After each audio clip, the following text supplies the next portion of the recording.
Waouh, les petits angoissés! Et si on faisait un petit retour en arrière? Était-il plus facile de croire aux sorcières? C'est ce que nous allons voir. C'est parti!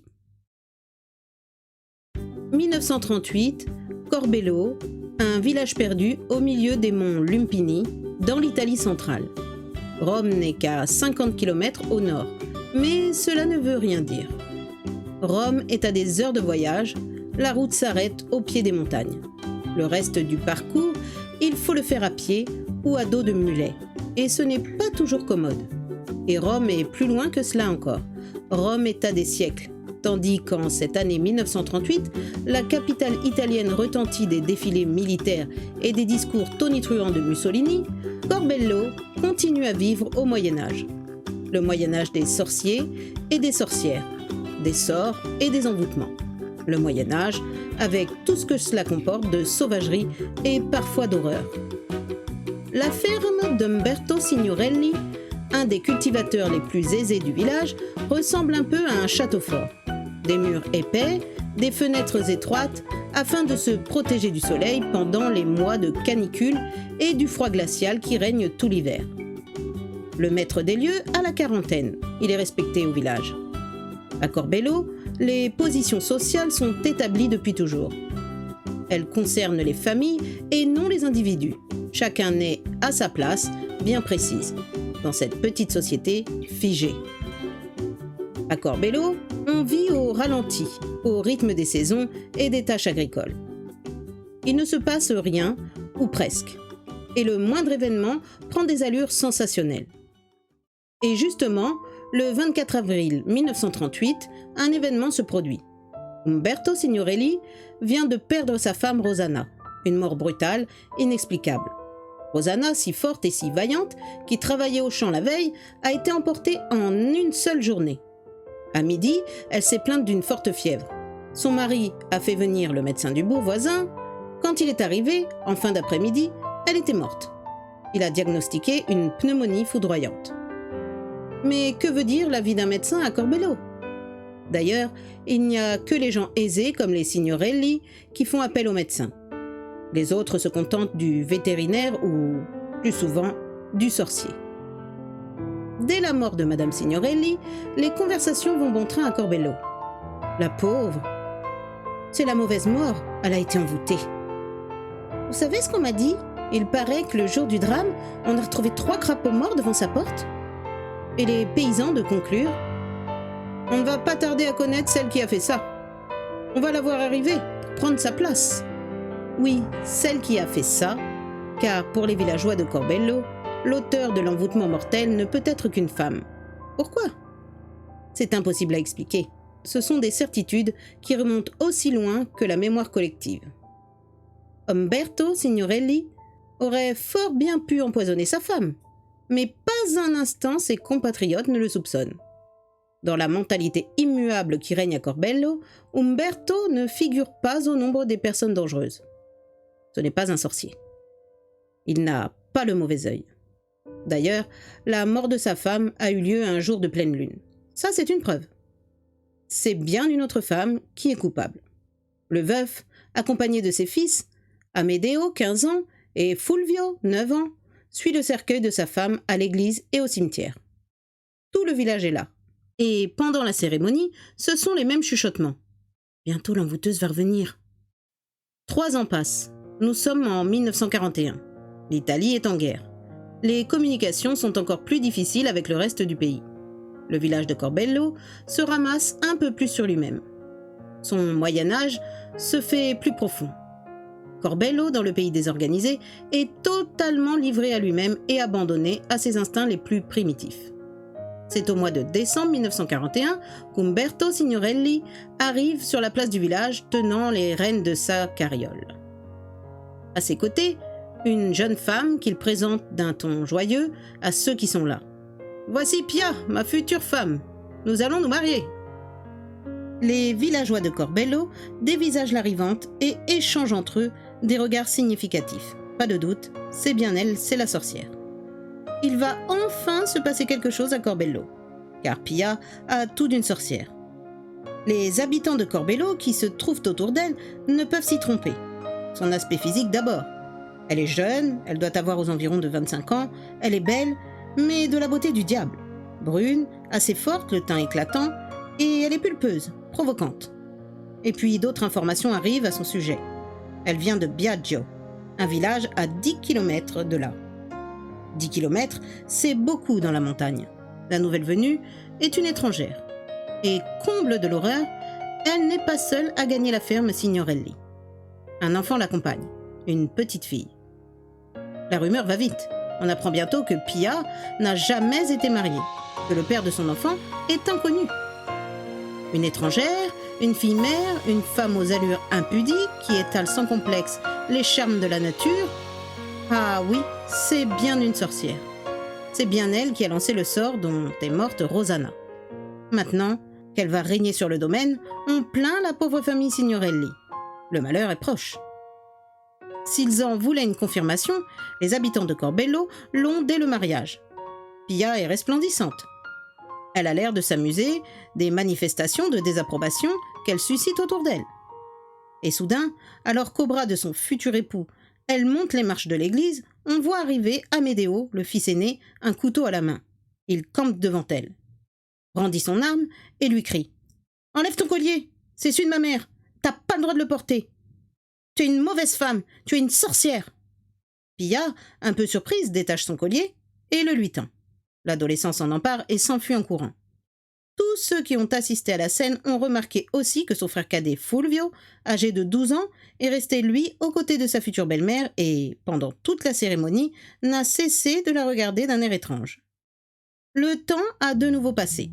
La guerre se termine, nous sommes en 1945 et, malgré l'hostilité qui n'a cessé de l'entourer, Pia Signorelli a su déjouer les prédictions sinistres qui l'entouraient.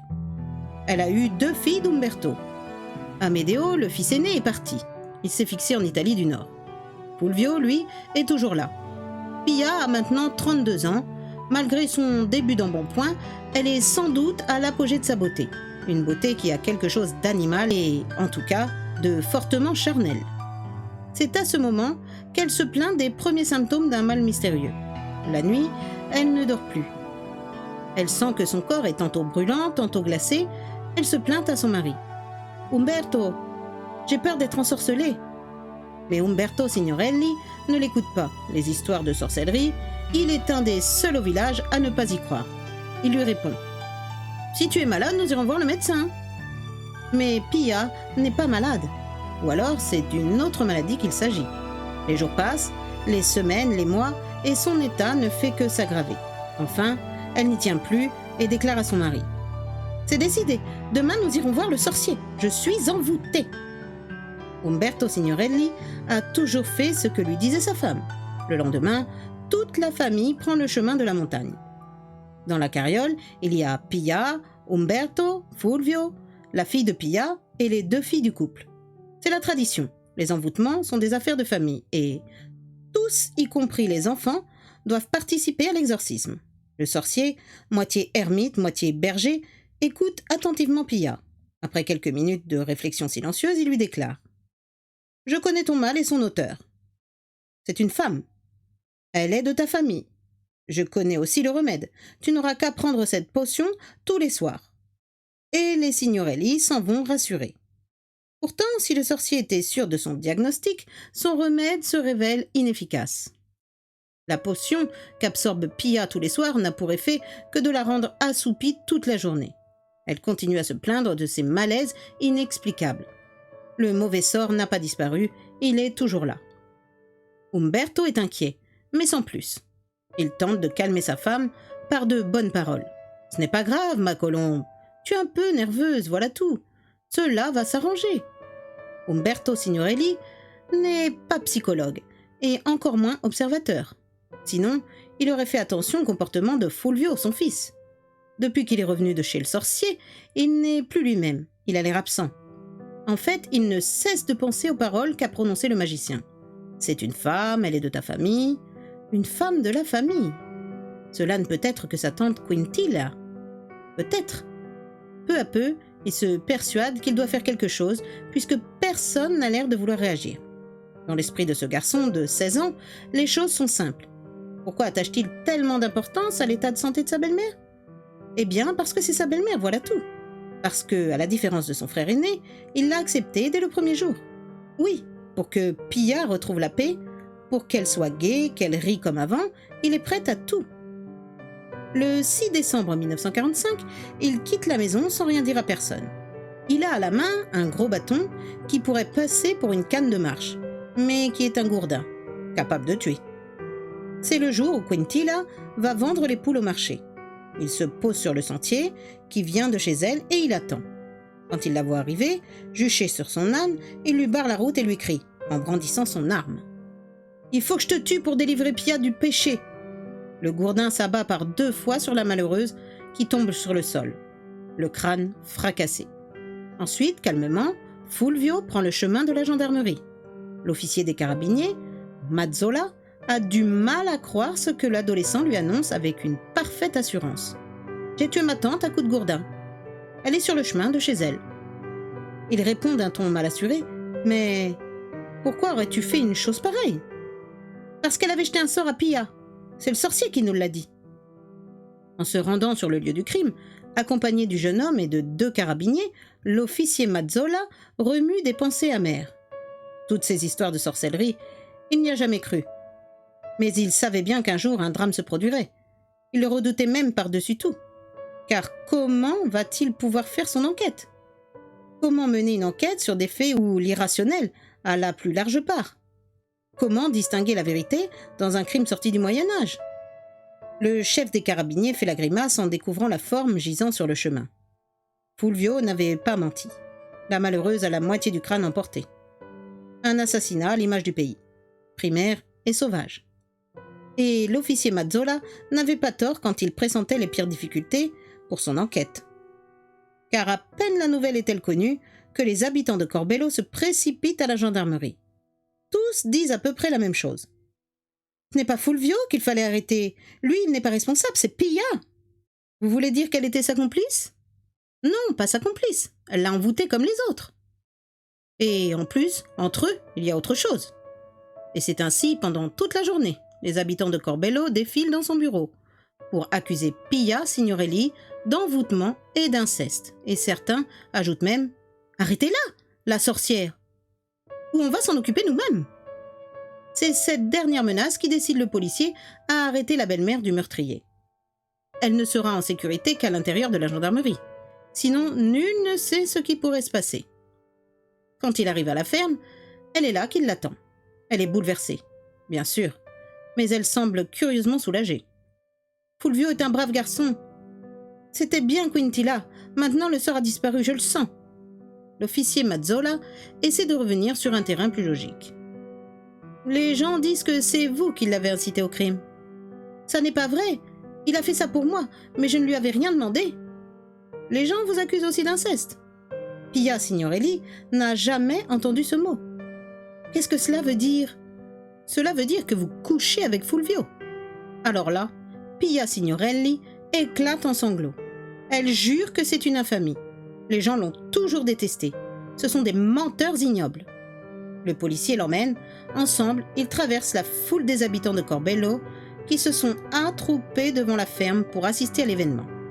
Entre 2 sanglots, Pia leur lance des injures et même des malédictions.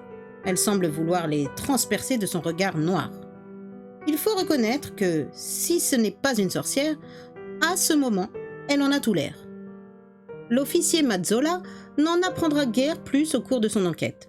Fulvio a bien tué sa tante pour la raison qu'il a dite, parce qu'il pensait qu'elle avait envoûté sa belle-mère. Celle-ci l'a-t-elle incité à commettre le meurtre? C'est possible, mais ce n'est pas certain. Y a-t-il eu quelque chose entre eux? Ça s'est déjà vu dans ses campagnes. Tous 2 jurent que non. Mais une chose est sûre, c'est que Fulvio subit fortement l'influence de Pia. C'est cette affaire hors du commun que les juges et les jurés de Rome vont avoir à trancher le 17 mai 1946. La salle est envahie par des gens dont, le moins qu'on puisse dire, est qu'ils n'ont pas l'allure d'habitants de la capitale. Ce sont les villageois de Corbello, qui ont presque tous tenu à témoigner. Ils ont mis pour la circonstance leurs vêtements de cérémonie. Les costumes et les robes sentent la naphtaline et contrastent avec les mains calleuses et les visages burinés. Dans le box, les deux accusés, eux non plus, ne ressemblent pas à ceux que l'on voit habituellement. Fidèle à son tempérament, Pia Signorelli semble prête à bondir. En tout cas, on sent bien qu'elle se défendra farouchement. Quant à Fulvio, au contraire, il est étrangement calme. De temps en temps, il a même un léger sourire. On sent que, depuis son acte, il a retrouvé la paix. Et commencent alors les débats, qui figurent parmi les plus surprenants des annales judiciaires italiennes. Dans la région de Corbello, un dicton affirme qu'on est tenu de dire la vérité que si l'on a les deux pieds sur terre. Et les villageois, qui sont venus pour accabler la sorcière, vont le mettre en pratique. C'est Pia qui a tué la première Madame Signorelli. Elle m'a dit un jour, ça n'a pas traîné avec le sort que je lui ai lancé. Rugissement de Pia. Tu viens de lever le pied. Pose ton pied par terre. J'ai vu Pia qui embrassait Fulvio dans les champs, après les moissons. Nouvelle intervention de l'accusé. Tu as levé le pied. À la fin, le président, qui a renoncé à faire comprendre aux villageois la gravité d'un faux témoignage, est obligé de faire constater par le greffier que les témoins gardent bien les deux pieds sur le sol pendant leur déposition. Et à l'issue des débats, Fulvio Signorelli est condamné à 25 ans de prison. Pia, quant à elle, est acquittée. Fulvio a accueilli le verdict avec le même calme qu'il avait manifesté jusqu'alors, et il a lancé à sa belle-mère un regard où on lisait une sorte de vénération. Dans le fond, c'étaient les paysans de Corbello qui avaient vu juste. Avec leur intuition primaire, Pia Signorelli, la sorcière, était bien responsable du geste meurtrier, en tournant la tête du malheureux Fulvio. Elle avait agi sans le vouloir, et peut-être sans s'en rendre compte, avec une magie bien plus redoutable que les crapauds et les sorts jetés les nuits de pleine lune. Son charme de femme. Voilà mes petits angoissés, c'est la fin de cette histoire. À force de parler magie noire, on finit sûrement par se persuader qu'elle existe. À bientôt les petits angoissés.